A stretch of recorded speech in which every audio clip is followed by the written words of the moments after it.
Assalamualaikum warahmatullahi wabarakatuh. Shalom, Om Swastiastu, Namo Buddhaya, salam kebajikan. Pada hari ini kami akan membahas mosi tentang pertanggungjawaban pidana terhadap penyandang disabilitas mental. Dewan Juri yang terhormat, izinkan saya menyampaikan apa itu pertanggungjawaban pidana terhadap penyandang disabilitas mental. Pertanggungjawaban pidana sendiri berarti bahwa setiap individu memiliki kewajiban untuk melakukan konsekuensi terhadap tindakan pidananya yang melanggar hukum dan menyebabkan kerugian. Menurut WHO, penyandang disabilitas mental adalah seseorang yang memiliki ketidakmampuan baik secara psikologis, fisiologis, kelainan fungsi struktur, ataupun fungsi anatomis. Penyandang disabilitas mental juga memiliki 4 kriteria gangguan, di antaranya adalah gangguan neurotik, gangguan kepribadian, gangguan yang disebabkan oleh stres, dan gangguan psikotik. Kemudian, dengan seseorang yang dapat dikatakan mampu bertanggung jawab adalah ia yang jiwanya sehat. Ia yang mampu menyadari bahwa setiap tindakannya melawan hukum. Dalam KUHP menurut Mulyanto, seseorang yang tidak dapat dimintai pertanggungjawaban pidana adalah ia yang jiwanya terganggu oleh penyakit, jiwanya dalam keadaan tidak sadar, dan jiwanya cacat dalam pertumbuhannya. Dewan Juri yang terhormat, para penyandang disabilitas mental melakukan tindak pidana bukan karena disengaja, namun hal tersebut terjadi karena kontrol yang berada di bawah alam sadarnya.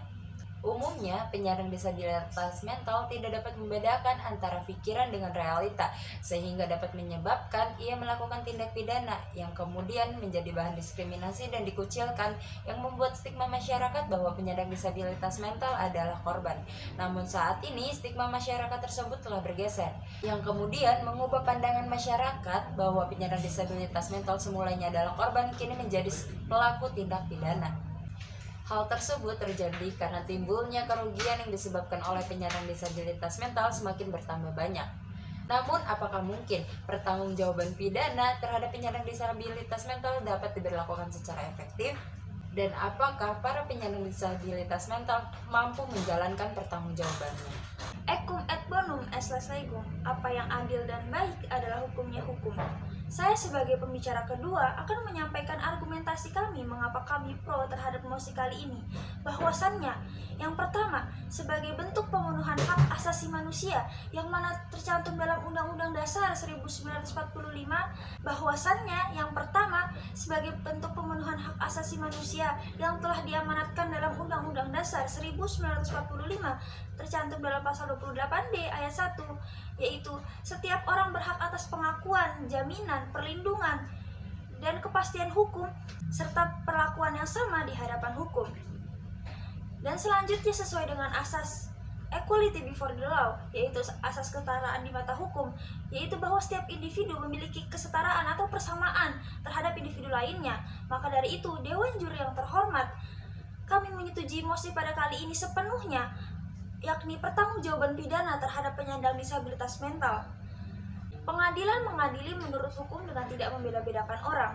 Kemudian dijelaskan dalam pasal 10 ayat 1, yaitu pengadilan dilarang menolak untuk memeriksa, mengadili, dan memutus suatu perkara yang diajukan dengan dalih bahwa hukum tidak ada atau tidak jelas. Maka dari itu, mekanisme tentang pertanggungjawaban pidana harus tetap berlanjut, tidak boleh diberhentikan begitu saja. Hakim wajib memasuki masalahnya lebih dalam. Memasuki argumentasi kami yang kedua, mengenai pertanggungjawaban hukum terhadap penyandang disabilitas mental, bahwasannya hal ini dilakukan demi kepastian hukum dalam masyarakat, yakni sebagai upaya preventif atau upaya pencegahan dalam masyarakat terhadap tindak pidana lainnya. Hal ini dilakukan bukan semata-mata menegakkan keadilan secara absolut saja, yaitu apabila seseorang bersalah, maka ia dihukum, bukan semata-mata ia dihukum karena kesalahannya, tetapi untuk kemanfaatan hukumnya. Memasuki argumentasi kami selanjutnya, bahwasannya mengenai pertanggungjawaban pidana terhadap penyandang disabilitas mental, hal ini dilakukan sebagai kepastian hukum dalam masyarakat, yaitu sebagai upaya preventif atau pencegahan terhadap tindak pidana lainnya. Hal ini dilakukan tidak semata-mata hanya untuk menegakkan keadilan absolut saja, tetapi halnya dilihat dari kemanfaatan hukumnya.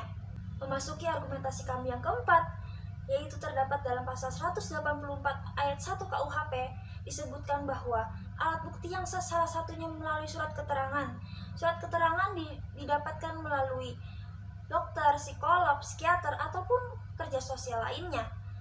Hal ini akan tertuang dalam visum et repertum yang mana hasilnya terbagi dalam 4 kategori, yaitu dapat bertanggung jawab penuh, bertanggung jawab sebagian, tidak kurang mampu bertanggung jawab, hingga tidak dapat bertanggung jawab sama sekali. Yang mana hal ini kaitannya dengan yang dapat bertanggung jawab penuh dan sebagian dapat dibawa ke lapas dengan catatan pengurangan masa tahanan. Yang mana 2 kategori lainnya akan dilakukan dengan tindakan yakni rehabilitasi. Karena jikalau hanya dikembalikan ke keluarga, dikhawatirkan proses tidak berlanjut karena bisa terhalang biaya ataupun yang lainnya. Memasuki argumentasi kami yang kelima, bahwasannya selama ini penyandang disabilitas mental hanya dipandang sebagai korban, dan undang-undang yang ada hanya mengatur sebatas hak-haknya saja, seperti halnya Undang-Undang Nomor 8 Tahun 2016 tentang penyandang disabilitas. Tapi sekarang ini, penyandang disabilitas mental terutama dapat menjadi pelaku utama, sehingga stigma masyarakat sudah bergeser. Peraturan undang-undang yang ada tidak siap mengakomodir hal itu. Jadi secara komprehensif belum ada peraturan yang mengatur sejauh mana penyandang disabilitas mental dapat mempertanggungjawabkan perbuatannya. Karena hal ini masih luas jangkauannya. Untuk itu, kami sebagai tim pro mengajukan usulan untuk membentuk suatu peraturan yang mana dapat mencakup sejauh mana para penyandang disabilitas mental dapat bertanggung jawab. Karena selama ini peraturan yang ada hanya membahas tentang penyandang disabilitas saja, sehingga butuh urgensi untuk mengatur suatu peraturan mengenai hal tersebut. Dulus dan culpa, kesalahan merupakan unsur subjektif dari tindak pidana. Saya selaku pembicara 3 akan menyampaikan argumentasi mengapa kami kontra terhadap mosi kali ini.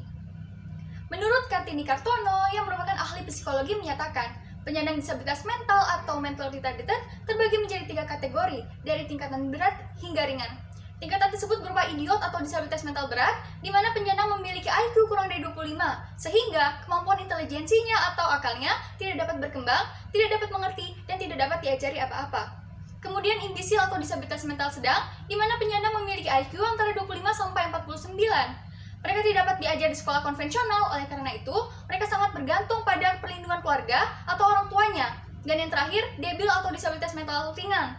Pada dasarnya mereka yang tergolong debil ber-IQ antara 50 sampai 70.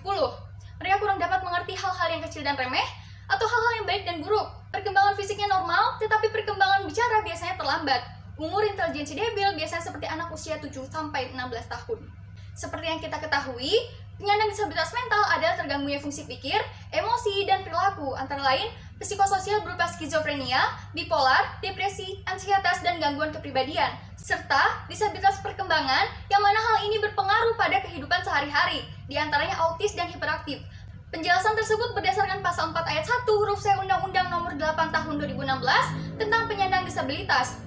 Terganggunya fungsi-fungsi tersebut merupakan alasan dari penyandang disabilitas mental untuk dapat melakukan tindakan-tindakan yang dianggap melawan hukum. Hal tersebut bahkan dilakukan bukan berdasarkan kemauan pribadi, namun dilakukan atas dorongan-dorongan dan atau bisikan-bisikan yang berasal dari luar dirinya, sehingga mereka tidak dapat mengontrol dirinya sendiri.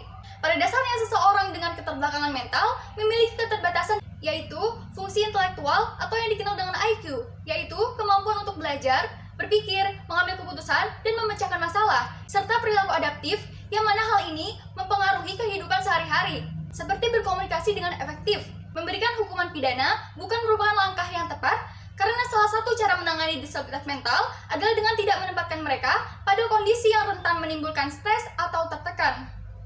Menurut Undang-Undang Nomor 19 Tahun 2011 tentang pengesahan konvensi mengenai hak-hak penyandang disabilitas, pemerintah berkomitmen dan bersungguh-sungguh dalam menghormati, melindungi, dan memenuhi hak penyandang disabilitas, di mana dalam pasal 15 konvensi menyatakan bahwa penyandang disabilitas harus dapat dicegah dari perlakuan penyiksaan dan pengenaan hukuman yang kejam, tidak manusiawi, dan merendahkan martabat, sehingga penyandang disabilitas dapat bebas dari penyiksaan, perlakuan yang semena-mena, tidak manusiawi, diskriminatif, eksploitasi, serta berhak mendapatkan perlindungan hukum apabila berhadapan dengan hukum.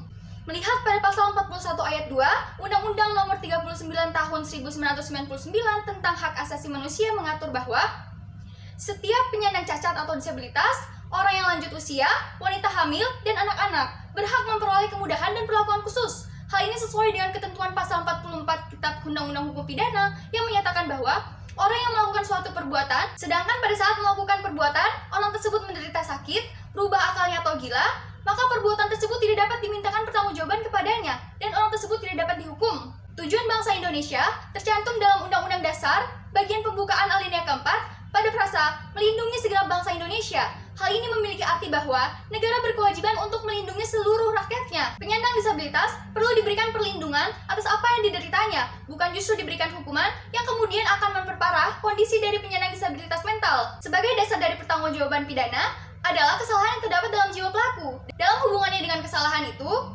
dengan kelakuan yang dapat dipidana, dan berdasarkan kejiwaan tersebut, pelaku dapat dicela karena kelakuannya. Untuk adanya kesalahan dalam pelaku harus dicapai terlebih dahulu beberapa hal yang menyangkut pelaku, yaitu kemampuan bertanggung jawab, hubungan kejiwaan antara pelaku, dan akibat yang ditimbulkan. Masuk pula kelakuan yang tidak bertentangan dalam hukum dalam kehidupan sehari-hari. Lulus dan culpa, kesalahan merupakan unsur subjektif dari tindak pidana. Pada dasarnya, pelaku tindak pidana menurut sistem hukum Indonesia dapat dipidana apabila tindak pidana yang dilakukan memenuhi unsur-unsur delik yang telah ditentukan dalam undang-undang. Unsur-unsur tersebut yaitu melakukan perbuatan pidana, mampu bertanggung jawab dengan sengaja atau alpa, dan tidak ada alasan pemaaf. Salah satu dari keempat syarat tersebut tidak dipenuhi, maka demi hukum, terdakwa bebas dari jabatan hukum. Dewan juri yang terhormat, berdasarkan argumentasi-argumentasi yang telah dipaparkan sebelumnya, maka dapat kami tarik kesimpulan berdasarkan sudut pandang pro bahwa berdasarkan asas equality before the law atau asas persamaan di mata hukum, dan juga sebagai bentuk kepastian hukum dalam masyarakat dan sebagai upaya pencegahan. Kami juga mengusulkan untuk dibentuk suatu peraturan yang dapat mengatur dengan jelas sejauh mana para penyandang disabilitas mental dapat dimintai pertanggungjawaban pidananya. Kemudian, dari sudut pandang kontra, kami menyimpulkan bahwa berdasarkan pasal 44 yang pada intinya menjelaskan bahwa seseorang yang melakukan tindak pidana pada saat akalnya berubah tidak dapat dimintai pertanggungjawaban dan tidak dapat dihukum. Kemudian penyandang disabilitas mental tidak memenuhi unsur-unsur delik yang telah ditentukan dalam undang-undang.